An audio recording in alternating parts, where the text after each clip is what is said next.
My channel. आज का हमारा स्ट्रक्चर है इन नो वे। इन नो वे का मतलब होता है किसी भी तरह से, ठीक है। किसी भी तरह से यानी कि जैसे कि बात किसी भी तरह से महत्वपूर्ण नहीं है, यानी कि जो बात हम कर रहे हैं वो किसी भी तरह से महत्वपूर्ण नहीं है। तो यहाँ पर सेंटेंस आपको किस तरीके से बनाना है, पहले सब्जेक्ट आएगा, देन हेल्पिंग वर्ब आएगा, फिर आपको ऐड करना है इन अ वे, और उसके बाद अगर वर्ब लगानी है तो वर्ब, अदरवाइज नाउन आप लगाएंगे, ठीक है। तो बात किसी भी तरह से महत्वपूर्ण नहीं है, तो सब्जेक्ट यहाँ पर क्या है, बात, यानी कि दिस पॉइंट, ठीक है। हेल्पिंग वर्ब क्या है।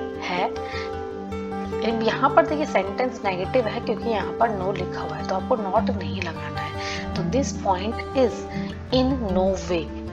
इन नो वे क्या है, वो इम्पोर्टेंट। तो इम्पोर्टेंट यहाँ पर क्या है, यहाँ पर नाउन का काम कर रहा है, ऑब्जेक्ट का काम कर रहा है, तो आप इसको लगाइए। तो the point is in no way important, वह किसी भी तरह से दोषी नहीं है। तो सब्जेक्ट यहाँ पर क्या है, शी, ठीक है, वह लड़की है, लड़का है तो ही, और हेल्पिंग वर्ब है, ठीक है। अब नहीं यानी कि इन नो वे, अब यहाँ पर दोषी के लिए हम यहाँ पर लगाएंगे टू ब्लेम। अब टू ब्लेम हमने क्यों लगाया, देखिए अगर सेंटेंस होता है कि वह दोषी है, हम बोलेंगे अगर सेंटेंस को वह दोषी है, तो आप इसकी इंग्लिश ऐसे बनाएंगे, ही इज टू ब्लेम, ठीक है। ही इज टू ब्लेम, इसका मतलब है कि वह दोषी है, वह दोषी है। हमने बोला कि उसकी गलती है, इसमें उसकी गलती है, तो यानी कि उसकी गलती है, तो ही इज एट फॉल्ट। तो यहाँ पर ही इज एट फॉल्ट का मतलब है यह उसकी गलती है, ठीक है।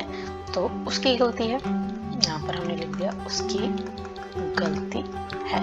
अब इसमें हमें लगाना है किसी भी तरह से, कि वह किसी भी तरह से दोषी नहीं है। तो यहाँ पर सिंपली आपको सेंटेंस के अंदर देखिए, यहाँ पर हमने सब्जेक्ट लगाया, फिर आपने इन लगाया, देन आपको ऐड करना है बीच में इन नो वे, क्योंकि यहाँ पर आ रहा है किसी भी तरह से। बाकी आपको इसको एज ए हम नाउन ले सकते हैं, एज ए हम ऑब्जेक्ट ले सकते हैं। तो यहाँ पर टू ब्लेम आ गया। जैसे अगला सेंटेंस वही है कि उनकी किसी भी तरह से कोई गलती नहीं है, तो दे, उनकी बहुत सारे हैं, तो दे के साथ क्या लगेगा, are in no way at fault. देखिए यही सेंटेंस है, बहुत सारे थे, दे के साथ क्या आएगा, आर एट फॉल्ट, यानी कि गलती है, और गलती नहीं है, तो किसी भी तरह से गलती नहीं है, तो यहाँ पर हम लगाएंगे they are in no way at fault. I hope आप लोग समझ रहे हैं, ठीक है। तो इसे किसी भी तरह से हार के तौर पर नहीं देखा जाना चाहिए, ठीक है। देखा जाना चाहिए, तो सेंटेंस हमारा जो है पैसिव का है, क्योंकि सब्जेक्ट कोई काम नहीं कर रहा है, तो इसे मतलब दिस, ठीक है, चाहिए, शुड,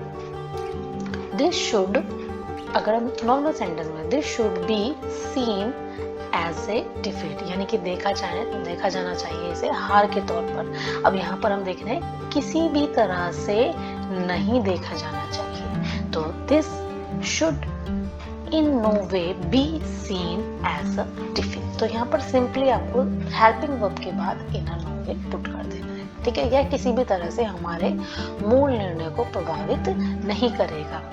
तो this will in no way influence का मतलब है प्रभावित करना, तो this will in no way influence our original decision. Decision मतलब हमारा निर्णय। तो इस टाइप से हम लोग बना सकते हैं इन नो वे से सेंटेंसेस, ठीक है। तो आई होप आपको मेरी वीडियो से कुछ सीखने को मिला है। तो please like, share, subscribe and comment and keep watching my channel. Thank you so much.